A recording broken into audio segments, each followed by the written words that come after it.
जिला चंबा में पिछले कुछ दिनों से कोरोना के मामलों में कमी आ रही है। इस बारे जानकारी देते हुए जिला स्वास्थ्य अधिकारी जालम भारद्वाज ने बताया कि जिला में अब तक 1,62,678 कोरोना के टेस्ट किए गए हैं, जिसमें से जिला में 8,986 कोरोना के मामले सामने आए हैं, जिसमें से 7,612 कोरोना रोगी अब तक स्वस्थ हो चुके हैं और जिला में अब 1,258 कोरोना के एक्टिव रोगी हैं। वहीं उन्होंने बताया कि सोमवार को चंबा में कोरोना के कारण 2 रोगियों की मौत हुई है, जिसके बाद जिला में कोरोना से मौत का आंकड़ा 107 पहुंच चुका है।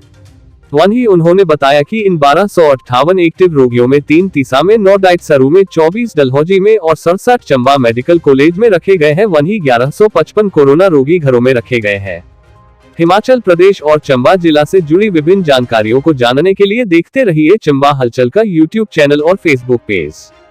हमारे साथ जुड़े रहने के लिए हमारे यूट्यूब चैनल को सब्सक्राइब करें और फेसबुक पेज और वीडियो को जरूर लाइक करें। धन्यवाद। देखते रहिए चंबा हलचल। आज का डिस्ट्रिक्ट चंबा का जो कोविड अपडेट है वो कुछ इस प्रकार से है। टोटल अब तक जो हमने 1,62,678 जो सैंपल हैं वो टेस्ट किए हैं और टेस्टिंग रेट चंबा का 313 पर 1000 बन रहा है। और जो पॉजिटिव केसेस इसमें 1,62,000 में जो पॉजिटिव निकले हैं वो निकले हैं 8,986 केस अब तक जो है पॉजिटिव हुए हैं। और पॉजिटिविटी रेट जो है हमारा डिस्ट्रिक्ट का वो 5.5 के करीब बन रहा है। एक्टिव केस जो आज की डेट में हमारे पास 1,254 है और जो रिकवर्ड हो चुके हैं वो 7,612 केस जो रिकवर हो चुके हैं। और रिकवरी रेट जो डिस्ट्रिक्ट का है हमारा 84.7 के करीब बन रहा है।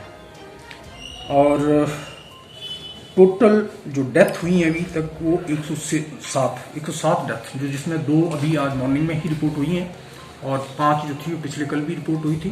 तो टोटल 107 डेथ जो है अब तक ये कोविड डेथ रिपोर्ट हुई है। कोविड ने टोटल 107 डेथ हुई है और उसमें से 2 नॉन कोविड डेथ हैं और 105 जो है वो कोविड डेथ है। आज भी जो हमारे होम आइसोलेशन में केसेस थे वो भी आज रिकवर हुए हैं, उनको भी आज डिस्चार्ज किया है। तो आज टोटल 364 केसेस जो हैं वो रिकवर हुए हैं और जिसमें 4 जो थे हमारे DCH चंबा में एडमिट थे और 360 जो थे वो होम आइसोलेशन में थे, वो रिकवर हुए हैं। और अब जो एक्टिव केस का आंकड़ा है हमारे पास वो 1,258 के करीब बन रहा है। और ये जो हमारे केसेस हैं इसमें जो हमारा एक तीसा में भी DCCC शुरू हो चुका है। 3 केस 30 बेड वहां पे भी हैं, तीसा में भी 3 केस जो हैं वो तीसा में एडमिट हैं और एक हमारा डाइटसरू जो DCCC चल रहा है उसमें 9 केसेस हमारे वहां एडमिट हैं। और DCHC डलहौजी जिसमें हमारे 24 केसेस जो एडमिट हैं। DCH जो कोविड हॉस्पिटल हमारा मेडिकल कॉलेज चंबा में है उसमें जो है आज की डेट में 67 केसेस जो वहाँ पे एडमिट हैं। तो टोटल 103 जो है वो हमारे इंस्टीट्यूशंस में एडमिट हैं और 1155 जो है वो होम आइसोलेशन में है हमारे आज की डेट में। तो इसके साथ ही मैं ये अवगत कराना चाहता हूँ कि हमारा वैक्सीनेशन जो सेशन चला हुआ है जिसमें आज 24 को हमारे जो 18+ का भी सेशन चल रहे हैं। डिस्ट्रिक्ट में हमने 17 सेशन जो 18+ के रखे हुए हैं डिफरेंट ब्लॉक में। और 18+ का यही है कि वो सेल्फ रजिस्ट्रेशन करके आए। जो सेल्फ रजिस्टर्ड होंगे वही हमारे वैक्सीनेशन सेंटर पे जाएं जो उनको अलॉट होगा और एक सेशन पे 100 बेनिफिशियरी जो है वो वैक्सीनेट किए जाएंगे। जिसमें कुछ दिन पहले जो हमारा लास्ट सेशन था पांगी में भी हमने रखा था सेशन, पर आपको पता होगा कि जो पांगी की जो टोपोग्राफी है वो भी डिफ़िकल्ट टोपोग्राफी है, वहाँ नेट कनेक्टिविटी का भी इशू है। तो लोगों का डिमांड थी, इवन RC साहब भी डिमांड कर रहे थे कि वहाँ पे जो है वो ऑफलाइन उनको रजिस्ट्रेशन ऑफलाइन वैक्सीनेशन करने दिया जाए। तो उन्होंने भी ये मुद्दा लेट उठाया था। जैसे कि लाहौल स्पीति में भी लाहौल स्पीति वालों ने भी परमिशन ले रखी थी, उनको ऑलरेडी मिल चुकी थी परमिशन। तो जैसे ही RC साहब की रिक्वेस्ट आई वो मैं सेम अपने MD NHM को हमने फॉरवर्ड कर दी थी शिमला, और उनसे परमिशन के लिए भी हमने लिख दिया था कि इनको परमिट किया जाए कि इनका ऑफलाइन जो है इनका वैक्सीनेशन हो सके। तो मेरे को कल ही मैसेज आया था, टेलीफोनिकल मैसेज स्टेट से, कि उनको अलाउ कर दिया है। उसकी नोटिफिकेशन जो शायद वो आज आ जाए, पर टेलीफोनिकली उन्होंने बोल दिया था कि वो अपना पांगी की जो 18+ की जो वैक्सीनेशन है उसको 20-80 के रेशियो में करें। 20% जो है वो ऑनलाइन रजिस्ट्रेशन करके जो आएंगे उनका 20% उनको करेंगे, और 80% जो है वो ऑफलाइन, जो नेट कनेक्टिविटी इश्यू के कारण नहीं कर पा रहे हैं, तो 80% जो उनको वो ये मैसेज कन्वे हुआ था पिछले ही कल शिमला से।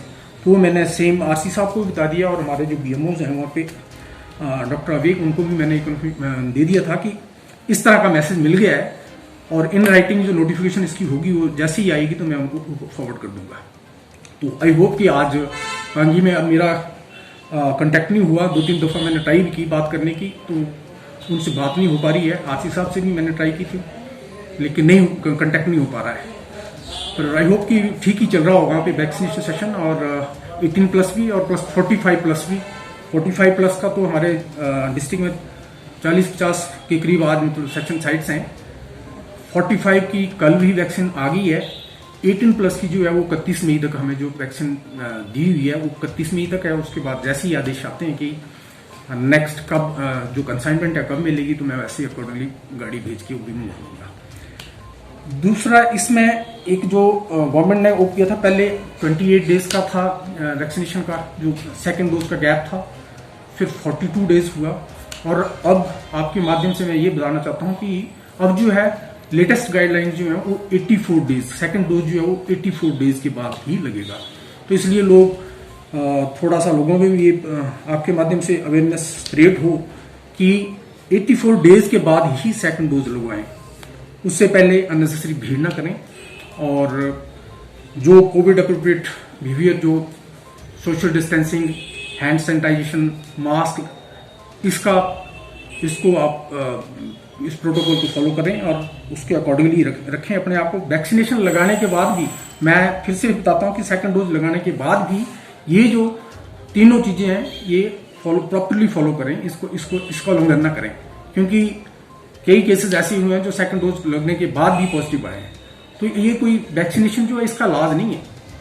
वैक्सीनेशन जो है ये थोड़ा सा उसकी सिवियरिटी को कम कर देगा, कि जो डेथ हो रही है, देखा होगा आपने, कोविड कंडीशंस थी, उसमें अगर इन्फेक्शन होता है इस तरह का तो मोर्टेलिटी के चांसेस बढ़ जाते हैं।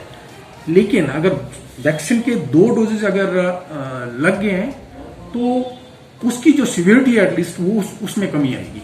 तो इसलिए वैक्सीन को ये ना समझें कि इसका परमानेंट इलाज है, वो सिर्फ सेफ्टी के लिए है, और जो सिवियरिटी है उसको कम करने के लिए उसमें वो काम आएगी। तो ये रखें इसका ख्याल।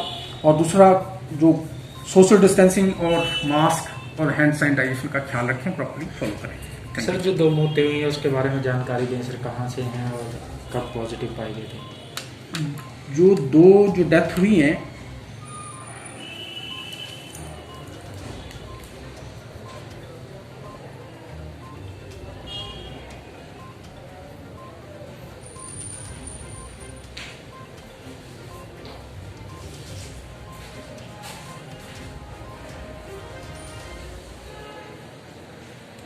आज जो 2 डेथ जो रिपोर्ट हुई हैं, वो एक जो है वो 70 साल का एक मेल अडल्ट था, रेजिडेंट ऑफ विलेज जटकरी, PO बढ़िया कोठी, ब्लॉक चूड़ी का था ये केस। और जो रैट पे पॉजिटिव आया था 22 तारीख को, रैट टेस्ट किया था उसका, वो पॉजिटिव आया था। और 9 तारीख को वो यहाँ 9 मई को एडमिट हुआ था DCH चंबा में। तो आज अनफॉर्चुनेटली 23/5 को, पिछले कल 5:40 पर अनफॉर्चुनेटली उसकी डेथ हो चुकी है। और उसका जो डायग्नोसिस जो उन्होंने बनाया था वो एक्यूट रेस्पिरेटरी डिस्ट्रेस सिंड्रोम बताया है, और COPD का केस था, उसको अस्थमा की भी प्रॉब्लम थी।